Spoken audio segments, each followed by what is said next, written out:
Hello friends, आज हम लोग डू वाइल लूप पढ़ेंगे। डू वाइल लूप वाइल जैसा ही है, बस कुछ कुछ चेंजेस होता है इसमें, तो हम लोग वो भी डिस्कस करेंगे। तो डू वाइल का स्ट्रक्चर इस तरह से होता है कि सबसे पहले हम लोग डू लिखते हैं, फिर करली ब्रेसेस ओपन करते हैं, फिर जो स्टेटमेंट हम लोग को एग्जीक्यूट करवाना होता है वो इस करली ब्रेसेस के अंदर लिखते हैं। फिर उसके बाद हम लोग वाइल कंडीशन देते हैं, वाइल लिखते हैं, फिर कंडीशन देते हैं, फिर सेमी कोलन देते हैं। इसमें हम लोग को सेमी कोलन देना पड़ता है, बट वाइल लूप में हम लोग सेमी कोलन नहीं देते थे। ठीक है, तो वाइल में हम लोग क्या करते थे, स्टार्टिंग में ही कंडीशन लिखते थे, अगर वो ट्रू होता था तब उसके अंदर का स्टेटमेंट एग्जीक्यूट करवाते थे। लेकिन डू में क्या होता है कि सबसे पहले ये स्टेटमेंट एग्जीक्यूट होगा, उसके बाद कंडीशन चेक होता है कि अच्छा वो कंडीशन ट्रू है या फॉल्स है।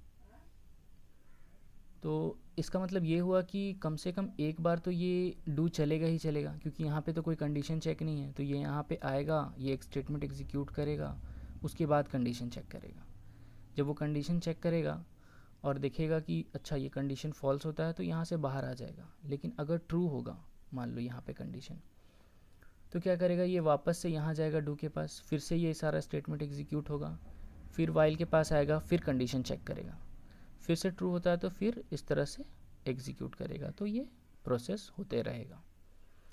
तो डू वाइल इस तरह से ही वर्क करता है। हम लोग इसको कोडिंग से भी समझेंगे, तो चलिए इसको कोडिंग से देखते हैं थोड़ा। चलिए इसको कोडिंग से समझते हैं। तो जो हमने वाइल में किया था वही वाला सम हम लोग डू वाइल में भी करते हैं। तो program to print numbers from 1 to 10, तो 1 से 10 नंबर हमको प्रिंट करना है डू वाइल लेके। तो वो कैसे करेंगे, तो सबसे पहले तो हम एक वेरिएबल ले लेते हैं आई इन टाइप का, और उसको 1 डिक्लेयर कर लेते हैं।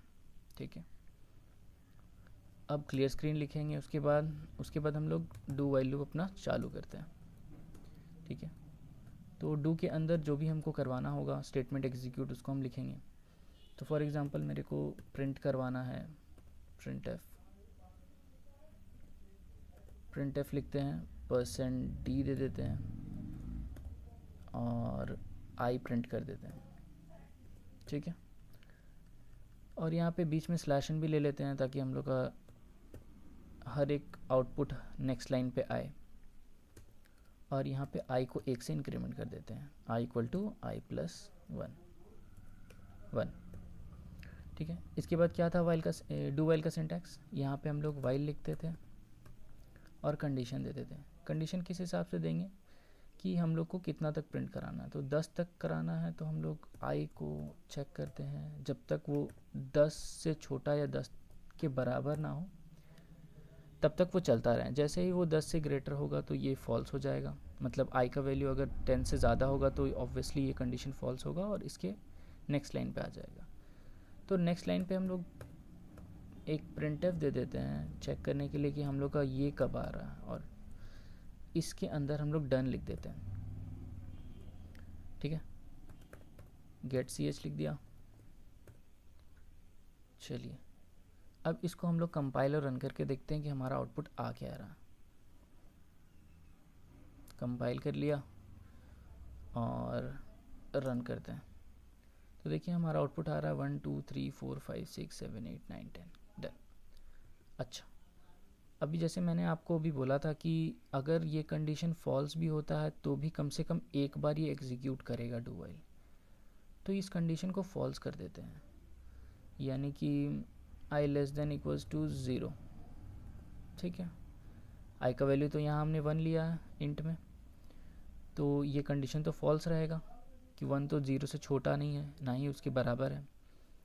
लेकिन फिर भी आप देखेंगे कि एक बार ये लूप चलेगा, यानी क्या प्रिंट आना चाहिए, यहाँ पे 1 प्रिंट आना चाहिए, उसके बाद ये डन प्रिंट करेगा। चलिए इसको भी कंपाइल रन करके देखते हैं। इसको रन कर लेते हैं, देखिए 1 प्रिंट हुआ, फिर डन प्रिंट हो गया। क्यों हुआ, क्योंकि ये कंडीशन फॉल्स था, और फॉल्स होने के बावजूद भी डू कम से कम एक बार तो एग्जीक्यूट करता ही है स्टेटमेंट। ठीक है, ये हो गया हमारा डू वाइल का कंसेप्ट। अब हम लोग दो चीज़ और पढ़ लेते हैं इसमें, ब्रेक और कंटिन्यू स्टेटमेंट के बारे में। तो ब्रेक और कंटिन्यू करेगा क्या, यहाँ फिर से मैंने चेंज कर दिया i less than equals to 10। तो ब्रेक और कंटिन्यू क्या होता है? ब्रेक हम लोग यूज़ करते हैं ब्रेक कीवर्ड का जब भी हम लोग को लूप से बाहर आना होता है, मतलब फोर्सफुली हम उसको लूप से बाहर करेंगे कुछ कंडीशन फुलफिल होने के बाद, जैसा भी हम उसको चाहे रख सकते हैं। तो फॉर एग्ज़ाम्पल अगर हम यहाँ पे लिख देते हैं कि मान लीजिए हम यहाँ पे लिख देते हैं if i equal 3 then break देंगे और सेमीकोलन देंगे, ठीक है। तो अब होगा क्या कि जैसे ही आई का वैल्यू 3 होगा तो ये ब्रेक कर देगा लूप को। अब जब ब्रेक करेगा तो कहाँ, यहाँ नहीं आएगा, वो वाइल के पास नहीं आएगा, वो डायरेक्ट वाइल के नेक्स्ट लाइन पे चला जाएगा, यानी प्रिंट एफ के पास चला जाएगा। तो इसको कंपाइल और रन करके देखते हैं पहले आउटपुट क्या आ रहा। कंपाइल कर लिए, अब रन करते हैं। देखिए 1 2 और उसके बाद डन प्रिंट हो गया, 3 प्रिंट नहीं हुआ, 3 के बाद से 10 तक प्रिंट नहीं हुआ। क्यों नहीं हुआ? क्योंकि जब भी ये 3 हुआ तो ये क्या हुआ, ये ब्रेक के बारे में आप लोग एक और चीज़ समझ लीजिए कि जब भी हम ब्रेक स्टेटमेंट लिखते हैं किसी लूप के अंदर तो वो उसी लूप को ब्रेक करता है, मतलब उसी लूप के बाहर आता है।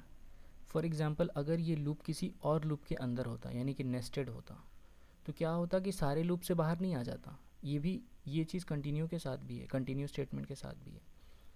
वो सारे लूप से बाहर नहीं आता, जिस लूप के अंदर ये लिखा होता बस उसी लूप से बाहर आता, ठीक है।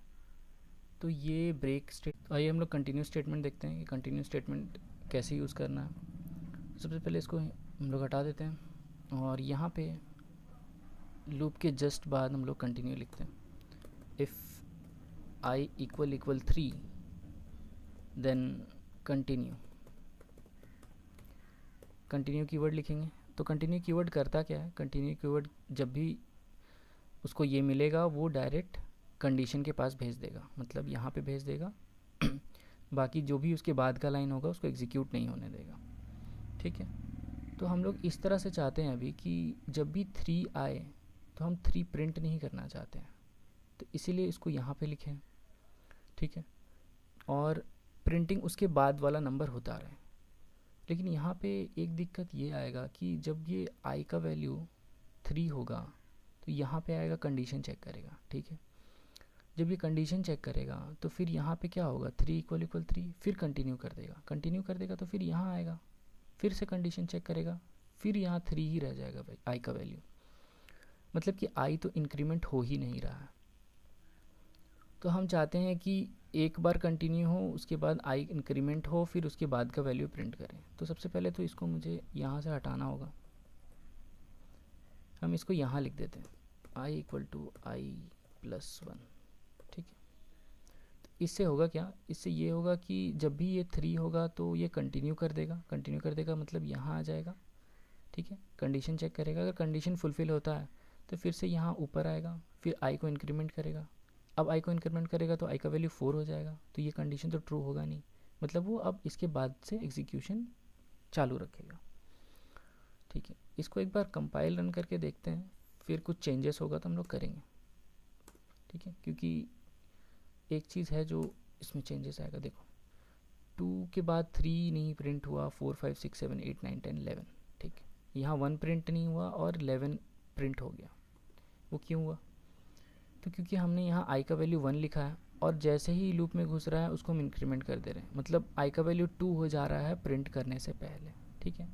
तो इसका सोल्यूशन तो हम लोग निकाल लिए कि चलो आई को हम लोग 0 से इनिशियलाइज़ कर देते हैं। तो इससे क्या होगा, ये 0 रहेगा, यहाँ 1 आएगा तो 1 प्रिंट होगा, ठीक है। तो इस तरह से होगा। चलो इसको भी एक बार कंपाइल रन करके देखते हैं।